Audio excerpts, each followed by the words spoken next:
to infinity and beyond. Everyone, it's Roger and James here, FarmDisGaming.com. In this episode, we're just going to be having a little bit of a general discussion. What we quite often do on the Friday show is just talking about what we've been playing. And so, James, I'm going to throw this one straight over to you. What have you been playing?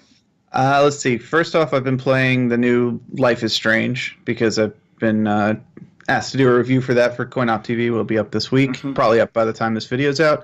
But more importantly, for myself, I've been playing Uncharted 2, finally finishing that bloody game. And it's done. I'm done. I'm Frodo at the end of Lord of the Rings. Yeah, no, not on to 3. I'm done. I'm Frodo at the end of Lord of the Rings. I've tossed the ring into, well, I've had Gollum toss the ring into, the pits of Mordor, and I'm done. I'm not playing 3. I'm not playing 4. I'm not playing Lost Legacy. I don't feel like breaking my controller. I came very, very close many times in 2, and I don't think my controller can survive another one. 4 is very, very, very good. 4 is excellent. And I was this close to picking up Lost Legacy, so I was actually looking at the PS4 bundle with it in to kind of go, well, that could offset it. But the thing is, so for me, actually, I'm going to be honest, I'm in this really weird bit where I know Marvel vs. Capcom Infinite is coming in a couple of weeks. I know that then we've got, I finished some major, I've talked about it in the past, Uncharted, Zelda, Horizon Zero Dawn. I've done some big games this year. So this week, I think, first off, playing a bit of Marvel Heroes, just continuing on with the story. I did that a couple of nights. I've been playing a lot of Cars 3. You will probably be seeing tons of videos coming up over the coming months. I had a really wet, rainy day, so I ended up having a day off. So I literally just plowed through and so I literally was playing Cars 3 yesterday for probably about 6 hours. Did all the tracks, did all the characters, really, it's that kind of thing. Really spent some time in that game properly, and was like, it is a really good racer. But also we mentioned earlier in yesterday's episode we were playing a bit of Darkstalkers. I did actually play the other night. I fired up PS Now, and I played through about 5 or 6 different Capcom games over a space of a few hours, so we can talk about it in the coming weeks. So there was a bit, and I was recording it and stuff. So it's kind of, I feel like this week I've played so many different games. I started playing Lemmings on PS Now. I had it on the PS3. I actually had it. I used to go over to my friend's house and play it on the Amiga back in the 90s.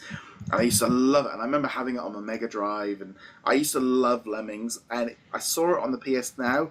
And I remember getting Lemmings as a freebie from the PlayStation Store because they had their first hack or something. Or it was this was way 15 years ago. Or there was some kind of reason that they allowed you to pick a couple of games for free. Might have been even a price cut or something like that. And I remember Lemmings was a game that I sat there for 2 hours playing Lemmings one night. I didn't go to bed till midnight because I was just, it's even the music just brought, and it's how random, just a game completely, as I'm scrolling through, played it. I also played some Ultra Street Fighter 4. I played, I was really just messing about with that PS Now system of just trying to work out if the streaming service will work, if the lag's how it will work,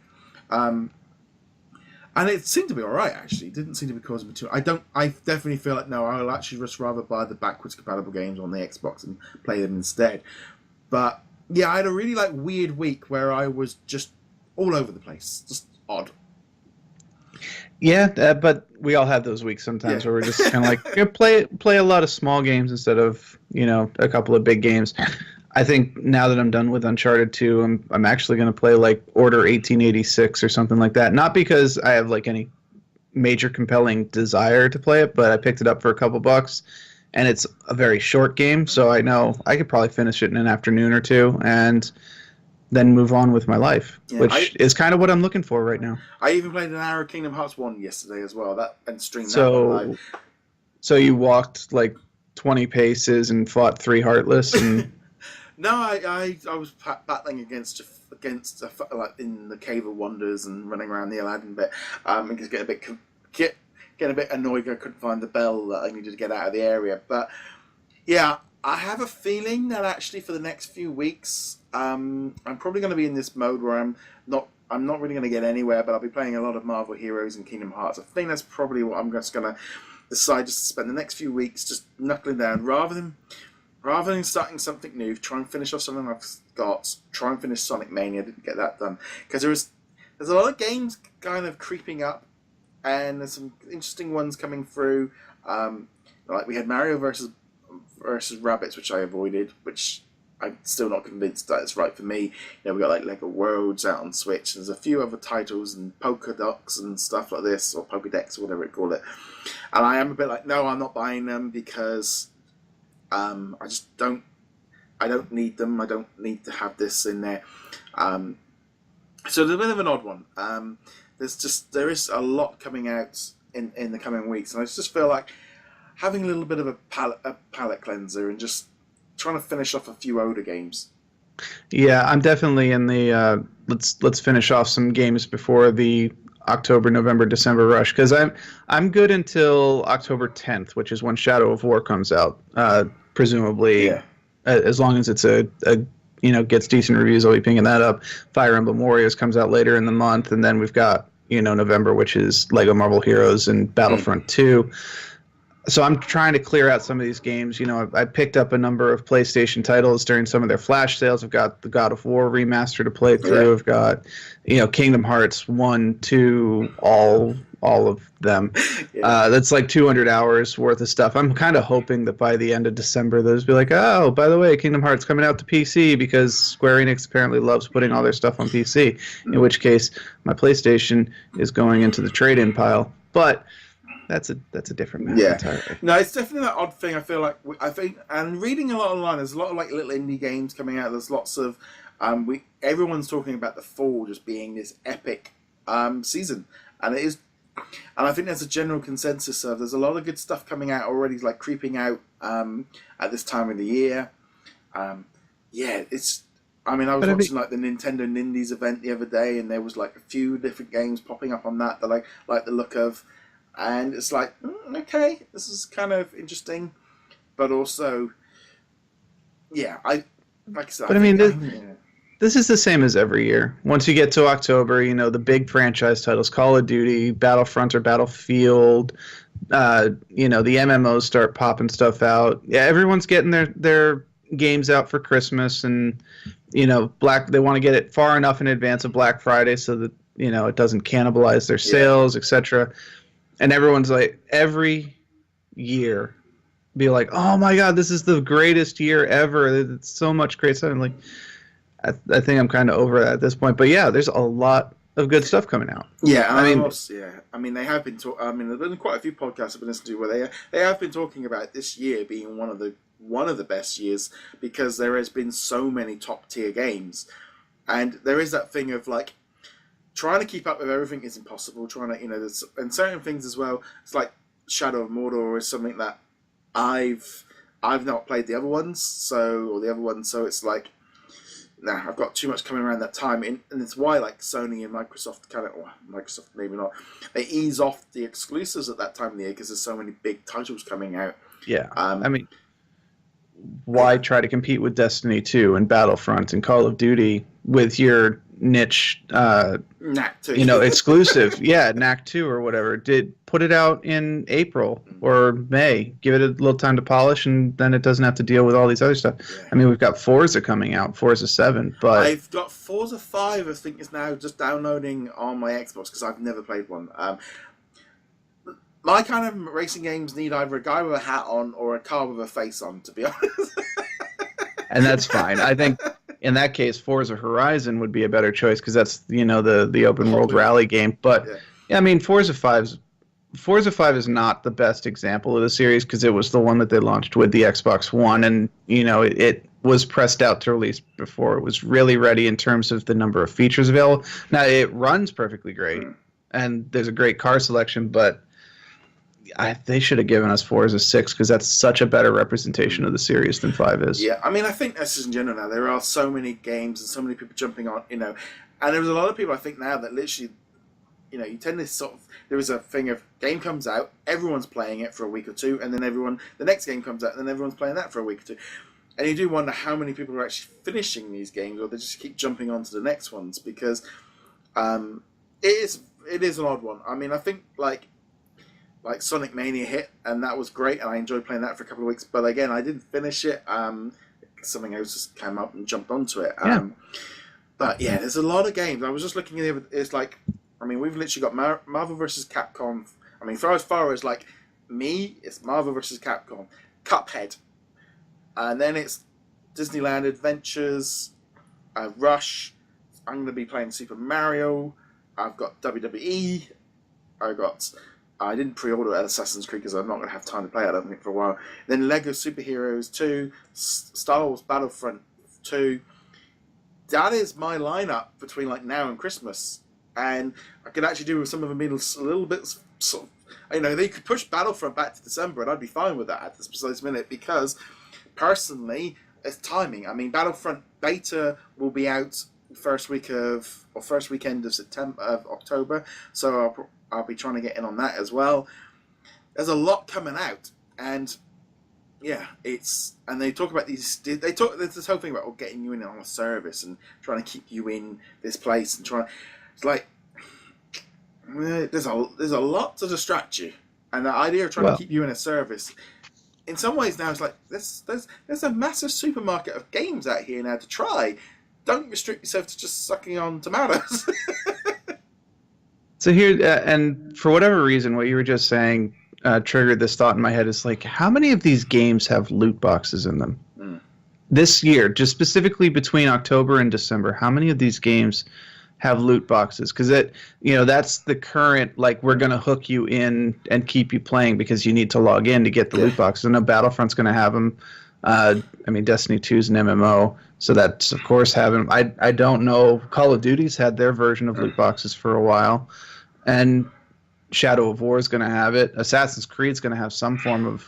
I don't think they're going to have loot boxes, but they're definitely going to have a premium currency to buy stuff with, and it's like, wow, there is not just a lot coming out, but there's a lot reaching for your wallet this year too. And I think you've got to be careful of what you're buying and what you're after and stuff, and also prioritize what you want to play. There is everyone's going to have different lists. The list I just gave out. If I wasn't doing the website and the channel, I don't know if I would have picked up all of them. Disneyland Adventures is one that I would like. Rush probably wouldn't have been on the top of my list. And Lego coming out the same week as Battlefront, I probably would have put back Lego, but it might become my Switch purchase. But it depends on Mario. Might literally just be.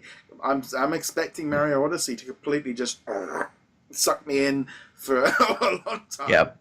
I'm skipping Mario Odyssey. We've talked plenty about that. I don't need to mention that. Yeah. But yeah, Battlefront 2 and Lego Marvel Heroes 2 coming out in the same time.